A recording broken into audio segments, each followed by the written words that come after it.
Obviously, things have not gone to plan so far for Mark Pope and the Cats, but the return of Jayden Quaintance could save Kentucky's season.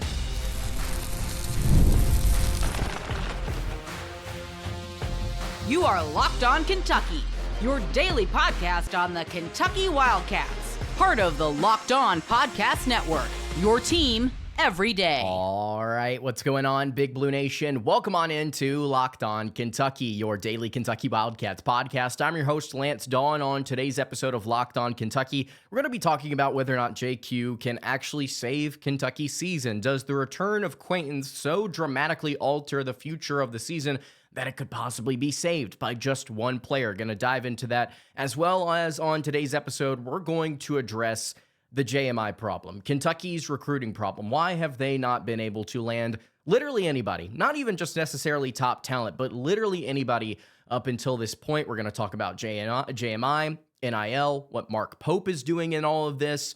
It's not good. But I think the biggest thing for Kentucky and for you to know moving forward is that the problem can be solved. It's just not being solved right now.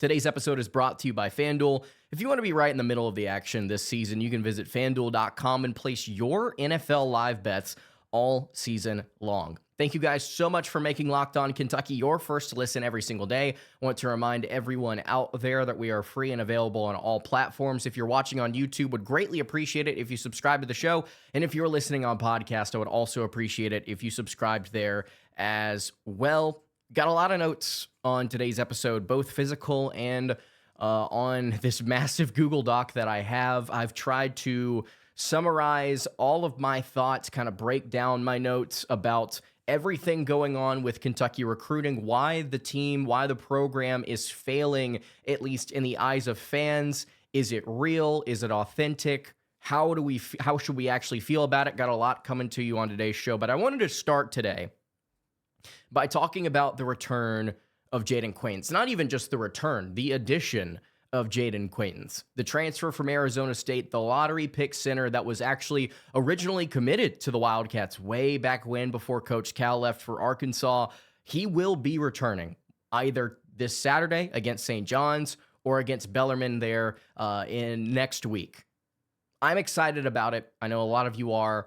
There were some skeptics that believed that this was never going to happen. There were a lot of people that thought, oh, Kentucky's not going to ever get JQ back. It's going to be a Shaden Sharp situation where he comes in, he sits on the bench, he makes whatever money he was given, and he goes to the NBA. And here we are now. I mean, there are clips already surfacing on Twitter of him slamming the ball through the rim in practice, looking really, really smooth, really fluid. And there were even comments up until yesterday's episode on my show saying you would rather have him back and risk injury. You would rather have JQ back and possibly risk injury. We need to take this slow. We need to be careful. We don't want to injure him. It seems like, based on videos that have been released, what Pope is saying, what is being reported, there's not any risk of injury by playing him 10 to 15 minutes. That wouldn't have already been there for a fully healthy player. JQ is ready to go. And I think that he can completely turn Kentucky's season around. And it's not necessarily what he is doing on the court. Now, yes, Jayden Quaintance does possess so many different incredible abilities that will greatly help this team, because he is out there in terms of defensive intensity, the ability to pressure the rim, provide pressure at the rim, his wingspan, his athleticism. He's going to do so much for Kentucky getting stops, period. That's going to be so awesome to watch. The more important thing to me, though, and this is why I think he can save the season, is because he helps the rest of this roster fall into place. All of the pieces that Kentucky is throwing out there right now, they don't necessarily fit that well.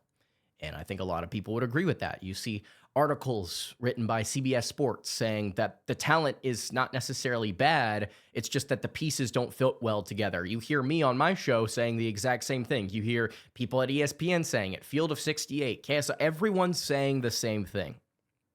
This is a talented team that has a lot of potential, but the roster construction is incredibly poor, and the way that they are executing in terms of effort and in terms of what they're trying to do on offense, it's not good. It's not good. The addition of Jayden Quaintance I think has the ability to solve those problems, to solve, I think, the chemistry issues, and it has the ability to solve the effort issues, particularly down low. Right now, according to KenPom, this is how Kentucky is divvying up their minutes across each position. At point guard, Denzel Aberdeen is getting 48% of the minutes. Jasper Johnson is getting 28%. Jalen Lowe is getting 23%, but he's also been returning from injury, and you might want to note he got 24 minutes versus Indiana. At shooting guard, Colin Chandler's getting 61% of the minutes. Denzel Aberdeen is getting 17.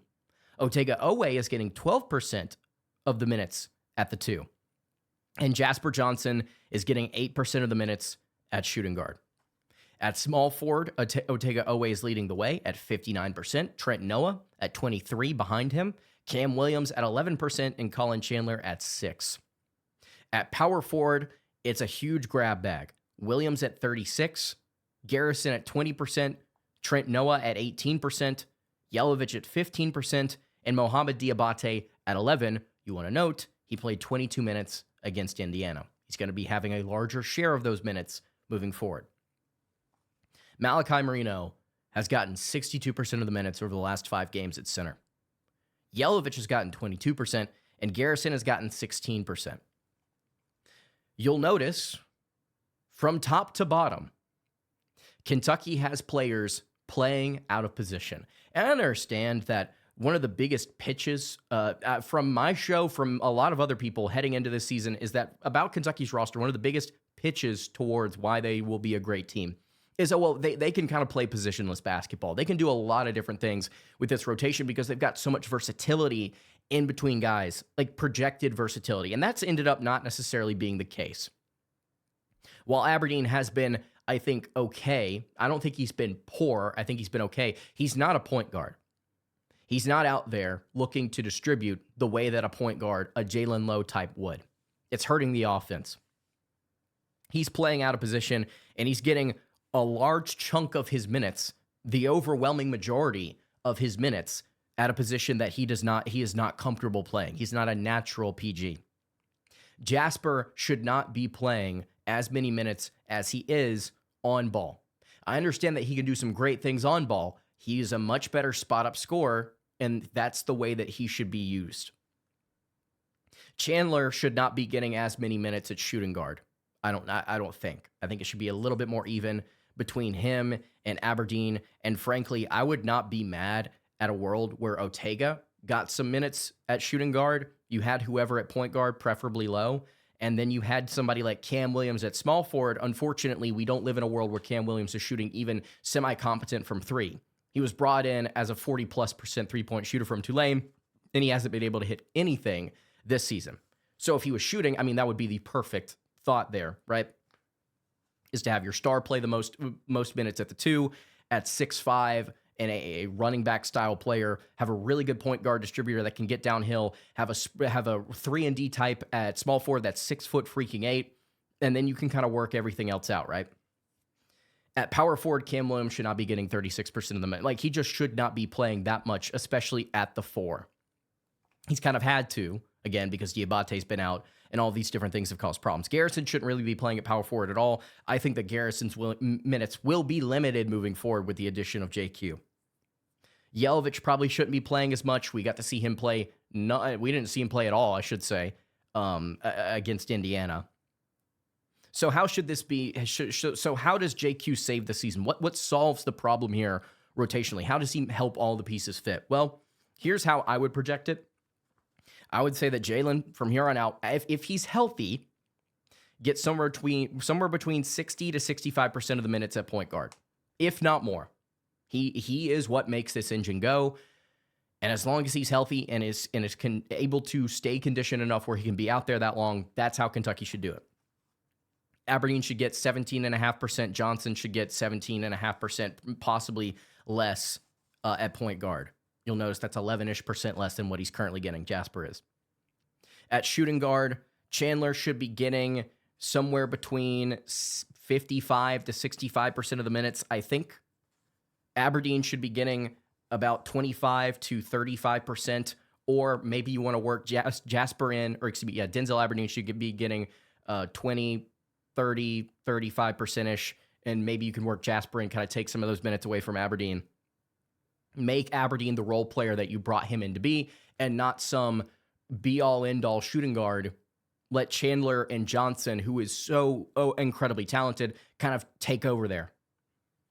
Ortega should be getting about 55% of his minutes at small forward, or the minutes at small forward. Noah should be getting 25, 28%, and the split between Cam Williams and Colin Chandler should be getting about 17%. They can figure that out how they want to.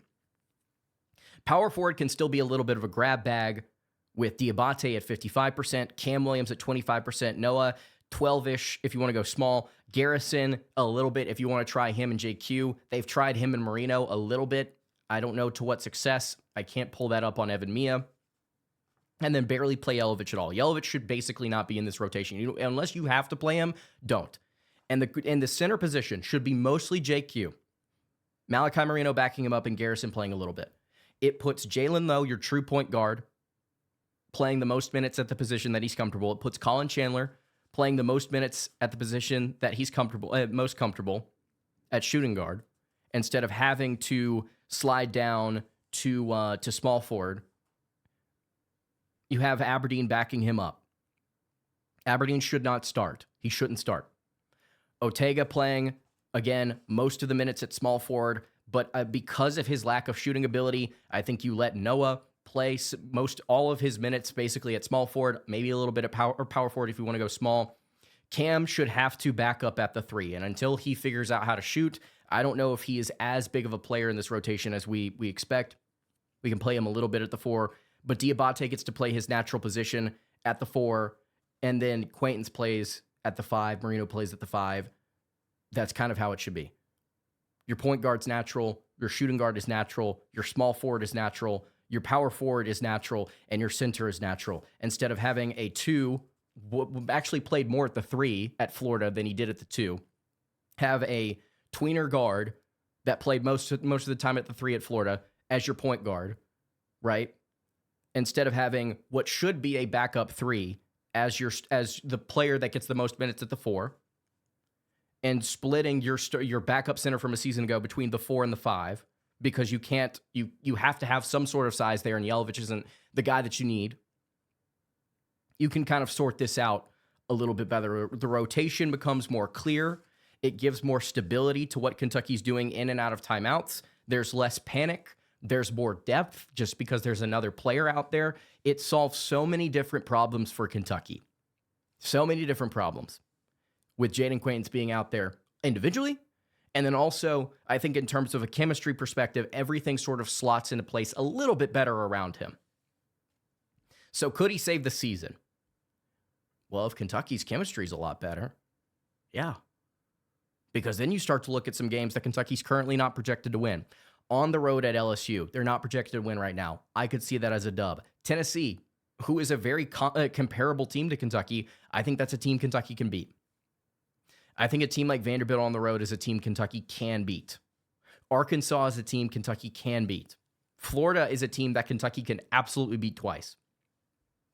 There are so many different quality wins that the Wildcats could go out and get if they are just more comfortable at the spots that with players that are more comfortable at the spots that they should be playing, and then a center that is going to absolutely destroy you every time he is on the court, you being the opponent. Save the season. Could possibly save the season. All right. We're about to go in depth. This is about to be a long, informational episode. We're already almost 15 minutes in. Kentucky's got a major recruiting problem. And it's not just one source. It's coming from a lot of different spots. And I'm going to take you through and give you all of the information you need about what exactly is going on. We'll get to all of it in just a second. Before we do it, though, I will tell you guys about our friends over at FanDuel.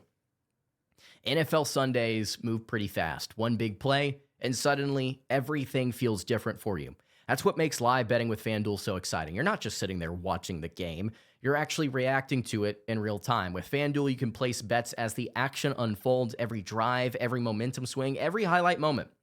Live betting is best when the games start to shift. A receiver gets hot, a defense tightens up, or the momentum flips after a turnover. FanDuel lets you jump into the moment.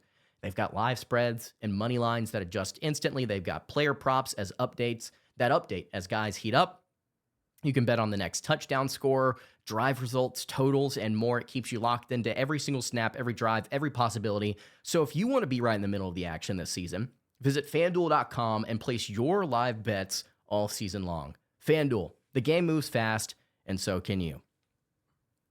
All right, continuing along here on today's episode of Locked On Kentucky. Really appreciate you guys tuning in. If you have not subscribed to the show already, would appreciate it if you did so. Thank you so much for making Locked On Kentucky your first listen and making the Locked On Podcast Network the #1 sports podcast network. You already live your team every single day. You can take it up to a new level and go ad-free. Join the Everydayer Club today and get Locked On Kentucky with no interruptions, members-only Discord access, and more. All for just $5 a month or $50 a year. You can go to lockedonkentucky.supercast.com or check the link in the show notes to learn more. Okay. Kentucky has a recruiting problem. No duh. There's been a lot of speculation online, mostly on Twitter, about what exactly is going on with Kentucky behind the scenes. Why can't they recruit? Why can't they land anybody? They have 0 2026 commits. They've already missed on Christian Collins, who has reopened his recruitment. Tyron Stokes potentially next, by the way. I would, if I had to bet right now, I'd say he's not coming to Kentucky. They whiffed on Jason Crow. They whiffed on Caleb Wilson last year. They've whiffed on all these different prospects in the high school ranks and the transfer portal ranks. What is going on? And the big name that's been coming up a lot recently, JMI. Who is JMI? What exactly are they? What are they doing to Kentucky? In case you don't know who JMI is, JMI Sports is a multimedia marketing company that signed a contract with Kentucky back in 2014. $210 million plus within that contract.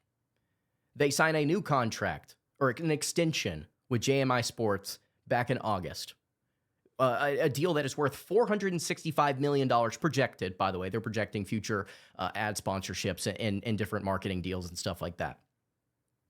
But in August, with this new extension with JMI, Kentucky Athletics, or the LLC that's working with Kentucky Athletics, approves the extension and not only gives them the extension, JMI, but also says, you're now in charge of our NIL stuff. Everything is through you. And then BBN United is now an in-house subscription thing. Club Blue used to be kind of the NIL stuff. Now that's all in-house. It's a subscription-based thing called BBN United, right? JMI is also controlling that, by the way.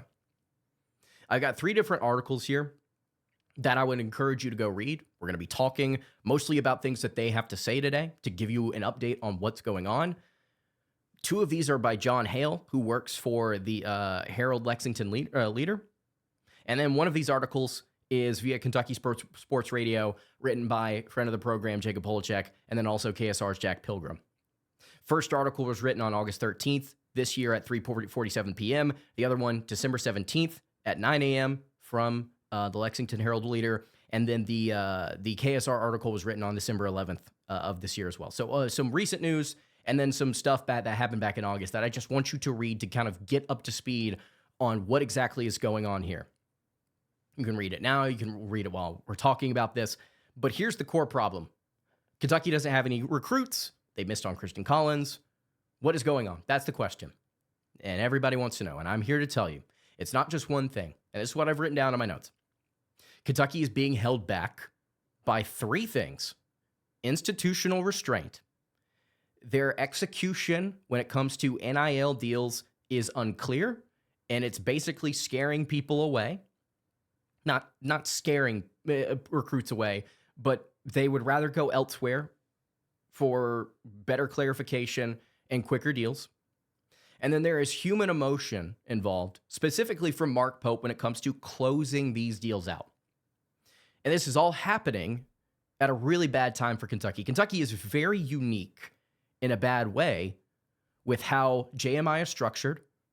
the execution that's happening with NIL right now within Kentucky, and then how Mark Pope is handling things. It's a very unique situation at a really bad time because this is an NIL arms race that Kentucky is basically entering with some of these other high-profile programs. If you want to be one of the major players at the table for the foreseeable future, you got to start stacking talent now. And I'm not going to lie to you, we'll get to it later on in a little bit more in depth. The on-court performance is not helping Kentucky at all. So here's what Kentucky says is happening. And this is from Mitch Barnhart. He did an interview with the Lexington Herald-Leader. It's one of the articles here that's listed. I'll try and link it in the description. Some of the key points that Mitch Barnhart hit.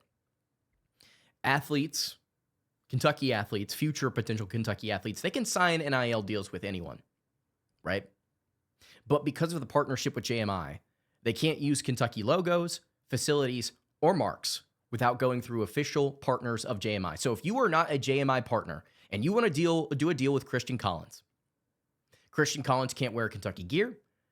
They can't record stuff at the facilities. They can't have the marks of Kentucky, nothing. Now, you can do those deals. Kentucky is not holding you back from doing those deals, but Mitch Barnhart just would encourage you to use a partner of JMI first before maybe going and looking at another deal that you could possibly do NIL-wise. JMI does not take a percentage or fee, which I found to be contradictory to a statement within one of these articles that says that JMI gives Kentucky 80% of all revenue that is made by ad sponsorships and marketing. So I'm not really sure what's going on there. Maybe it's like, oh, you get all the 80%, and then you can do NIL deals with that how you please, and we don't take a fee from that. I don't know. And again, Kentucky, Mitch Barnhart prefers the athletes to work with partners of JMI, but again, it's not mandatory. So that's what Kentucky's telling you. You're not prohibited from doing your own thing. That's a direct quote from Barnhart. They just can't use our IP marks in that process, he said. JMI doesn't take any percentage. There's no fee. We are fee-free. And whenever he was asked if there was ever an athlete that was denied a deal due to competition or some sort of issue outside of JMI, they wanted to get another partner with JMI, and it fell through because of some miscommunication or whatever, or problems with JMI. He said, not that I'm aware of. And he talked about how Kentucky's staying within the guardrails, they're doing everything right, and they're trying to prioritize long-term sustainability and flexibility, even if some other schools are pushing the limits of what's allowed to happen right now. So here's kind of where the disconnect begins. The perception of Kentucky, which is pretty negative, versus the reality. Barnhart's explanation of everything is technically correct. If you're a Kentucky athlete, you can do deals with other potential sponsors that are outside of JMI, right? And we would encourage you to do stuff in-house if you want to, but his explanation, while technically correct, does not necessarily mean it doesn't necessarily matter, because recruiting is not like a technical exercise. It's a perception thing. So recruits and agents are not coming to you to say, okay, how do we sort this out? Is this allowed? Can we do this, and this within JMI or with another sponsor? They're asking simple, direct questions. They want things clear. They want to know how you can compete financially with other universities. And when you start to wade into the weeds about how, sure, you can come here and we can pay you all this money, except we've got this, and then we've got this, and then we've got this, and all of these different things that happen within JMI, or when you want to get another sponsor that's not directly affiliated with them, I think it turns off. It has been turning off potential recruits. When they can go somewhere else and get a pretty clear explanation within 5 minutes of, this is what we want to pay you, this is what you would be doing, here is what other competitors are saying, and here's what we're willing to offer. Instead of, well, if you come here, we maybe be able to give you this, we might be able to give you that. Apparently there's been some, not even a lack of communication, or a miscommunication, I should say, just a straight lack of communication between Kentucky and the recruits that they're trying to pitch to about how much money they're going to give them. They're not being clear on that. So not only is the verbiage confusing as far as what you can do getting deals done compared to other schools that are playing for the same recruits, they're also not telling you how much you're going to make. So it's really bad. And Barnhart acknowledged the confusion. He said, quote, when you hear conversations publicly about different people doing different things, it gets really confusing. Kentucky is choosing clarity, possibly later, over the certainty that they can have right now. And part of this, and I will try and be careful here, it's a little similar to the things that were happening with Zvonimir Ivicic, where most of my frustrations came with the speed of which that process was unfolding, the lack of clear communication, it seemed both to the public and within the system. My frustration was less about the system itself and more about the process compared to other schools. Yet again, Kentucky finds them in a situation where they're just going to play by the rules, and playing by the rules means doing it significantly slower than everybody else. It's a unique position that Kentucky is in, where they keep shooting themselves in the foot over this, basically. And I'm not necessarily, let me say this.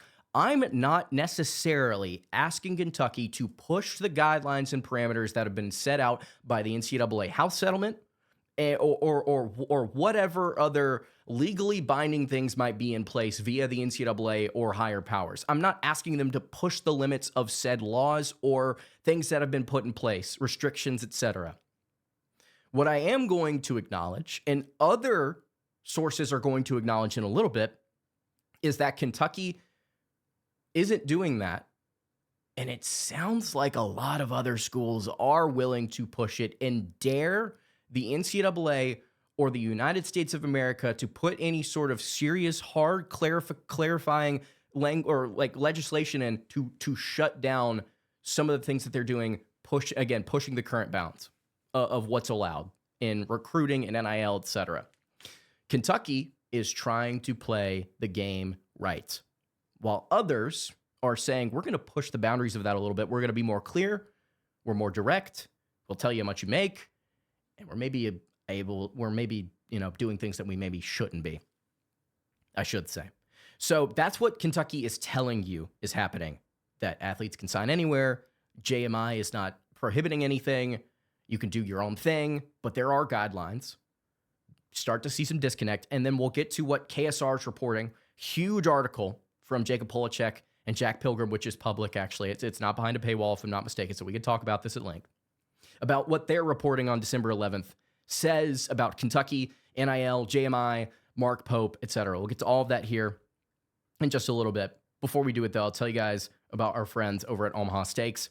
The holidays are here, and whether you're hosting family, planning the perfect gift, or just trying to keep things simple and delicious, Omaha Steaks is making it easier than ever. From effortless holiday entertaining to unforgettable gifts, Omaha Steaks delivers the world's best steak experience straight to your door. And what makes it even better? With Omaha Steaks, you know exactly what you're gifting. USDA-certified tender steaks with premium proteins, gourmet sides, and decadent desserts that make anyone feel appreciated. The steaks are aged perfectly, and they are insanely tender. It's restaurant level at home. They've got so many different options: steaks, burgers, chicken, pork, seafood, desserts, something for every kind of holiday gathering. And it's a really incredible gift for your last-minute holiday friends or family. You can save big on gourmet gifts and holiday favorites with Omaha Steaks. Visit omahasteaks.com, and for an extra $35 off, use code COLLEGE at checkout. Terms apply. See site for details. That's omahasteaks.com, promo code COLLEGE. All right, continuing along here on tonight's episode of Locked On Kentucky, we're diving deep. This is all of the information laid out in front of you. So we've talked about what Mitch Barnhart is saying about JMI, what JMI is. And let's talk about what KSR's reporting has to say. Why are the recruits hesitating then? Let's talk about JMI and the contract structure first. According to KSR, their sources say that Kentucky requires highly structured NIL brand agreements. Some rights being signed away that aren't required elsewhere. Direct quote from the article: Kentucky is the only school I've dealt with that even has anything remotely like this in their contracts. Even if it's legal and it's compliant, Kentucky being unique in this way is a clear disadvantage. Again, like I mentioned earlier, not being quick, not being clear, and not being competitive is killing the Wildcats. They are trying to do this in a way that nobody else is, and it's slowing down the recruiting process. It confirms everything we could have possibly thought about Tyron Stokes and Christian Collins recruitments. This could have been done. This could have already been done, and yet Collins is off the table, basically, and we don't know what's going to happen with Stokes. There is a lack of clarity right now, according to KSR. Kentucky is reportedly avoiding giving hard numbers early. Again, like I mentioned, they're not telling you what we're going to pay you, which is really bad if you're trying to compete for high-end talent. They are mixing, what their rev share is, which is, again, from the NCAA House settlement, and then their NIL without, like, a clear breakdown. They're not being clear. They're not communicating well. And then other schools are giving exact numbers. Some more quotes from the article. We didn't really get a hard number until it was very late in the game. You're telling me nobody knows, but we have other schools telling us hard numbers. I want to see the real number. This is not it. 3 different quotes there from sources via Kentucky Sports Radio. Again, Jacob Polachek, Jack Pilgrim. Article is linked in the description. This also kind of confirms what Barnhart's saying about flexibility. They don't necessarily want to tell you what's going on because they don't want that to be the hard set thing that the public is aware of moving forward. We don't want to tell you a number and then that fluctuate in the future depending on roster, who's being retained, what's going on in other sports, et cetera. It's just, which I can understand to an extent, but again, you're sacrificing the ability to acquire talent now for possible stability in the future. And you're not going to have stability in the future if you can't freaking recruit anybody, right? Flexibility is not what 5 stars are looking for. What 5-star prospects are looking for is how much money can you give me right now? And then there's emotions at the closing table. The human factor of this is where things kind of start to compound. We really get the snowball going. Multiple Kentucky Sports Radio sources describe Mark Pope taking negotiations with recruits personally, being offended when other schools raise their offers. He is resistant to get into bidding wars. We know this. We know this. We already knew this. And he expects recruits to buy into Kentucky's brand first. What did I say on yesterday's show to end it? The reality of today's college basketball is that kids are not coming to Kentucky, to UConn, to Duke, to North Carolina, to anywhere that is worth their salt as a blue blood program that is competing with the money to back it up. They're not going to those programs to play for the name on the front of the jersey. They are going there to make money and to develop and to go to the NBA. Now, there will be exceptions. There will be some recruits that come here because they grew up watching Kentucky and they love it, and they also are getting some money on the side. That will be the case for some players. But for the players that make this thing go, for the players, like I said yesterday, that help Kentucky maintain its status as the best college basketball program in America, the players that they're going to get to help that out aren't coming here for the brand first. They're coming here for the money first. Some more quotes from the KSR article. In negotiations, you can't have emotions involved. This is Kentucky. We're not getting into a bidding war. And then the biggest thing here is a quote about Mark Pope. I don't think he knows how to play in that sandbox yet. Somebody saying that about Mark Pope, about not being offended, getting into those bidding wars, like changing his expectations about recruits and how Kentucky's brand impacts, whether or not a recruit actually wants to come here. It's not calling Pope a bad coach. All it is saying that he's new to this. He's new to this environment. He's never had to do this before. And the exciting thing about that is fixable. It's coachable for a coach to change his mindset. If he wants to stay here and he wants to win, it's so easy to flip that switch and become more business-like in the way that you operate with these kids and their agents. It's not just the kids, it's their agents. I know Christian Collins put that weird quote out basically saying that he's going to make the decision, not an agent. They are involved. They are most certainly involved. So the JMI language is confusing. They aren't telling recruits how much they might get paid until very late in the process, which sucks. Mark Pope is not being, I think he is not recruiting and closing as well as he could with some of these kids. Kentucky is neither, this is what I put, they are neither aggressive nor adaptive right now. And that's going to kill you when you want to get the elite talent. KSR also mentions that there's negative recruiting against Kentucky. Rivals basically telling recruits the NIL is complicated there. They spent $22 million on the roster, and they're now 6-4, 7-4. They'll ask you to wait for money. They'll moralize things instead of about, well, you come to play here for Kentucky instead of matching offers.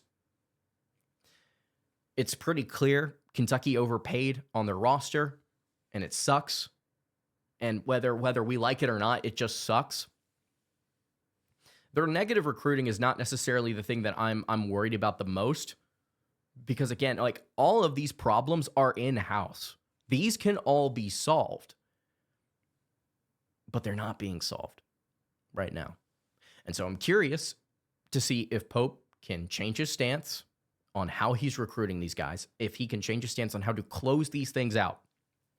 If JMI is willing to be more clear in their contract negotiations with players, it's not them constraining kids to, you have to work with our partners. The problem here is they're not clear in their language, and they're not telling you how much we're going to pay you.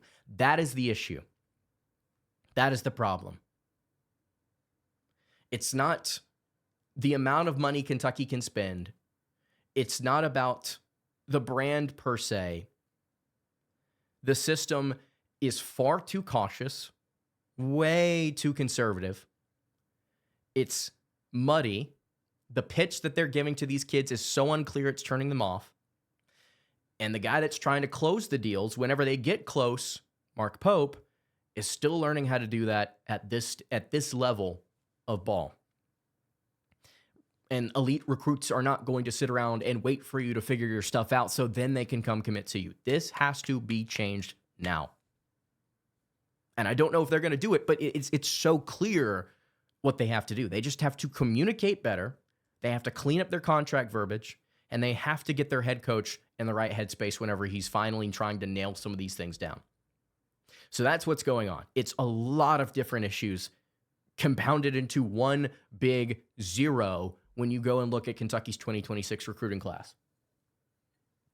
They've got nobody right now. And will they get someone? I don't know. I don't know. They're in the final top 5 for Caleb Holt, but Joe Tipton said that's a long shot. So will they get anyone? Will they get literally anyone? It honestly, if you want a positive outlook at this recruiting cycle and how Kentucky is brutally mismanaging it, the positive thing that you can take away from this is that almost every scout agrees that this is not a strong recruiting class. The only player that's truly next level generational special is Tyron Stokes, who Kentucky is still technically in the race for. And then also, Kentucky has the ability to bring back a lot of pieces from this year's roster, and we don't know how the season is going to finish.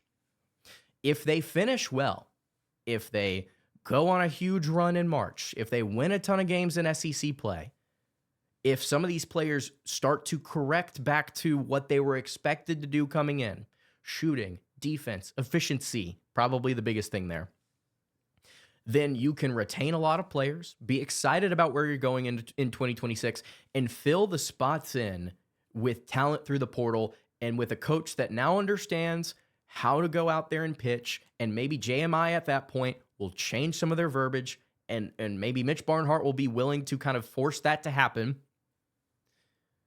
Maybe at that point in late April or May, Kentucky is finally able to land some big fish that help round out this roster or heighten it with some really special ads through the portal. I think the positive thing that you could say is, well, this could all work out in time. But if you want the Christian Collins of the world, if you want the Tyron Stokes, if you want the Caleb Holtz, if you want the Jordan Smith Jr.'s, if you want those types of guys, you can't wait. You got to go now. You got to go right now. And I don't know if they're willing to make the adjustment in time.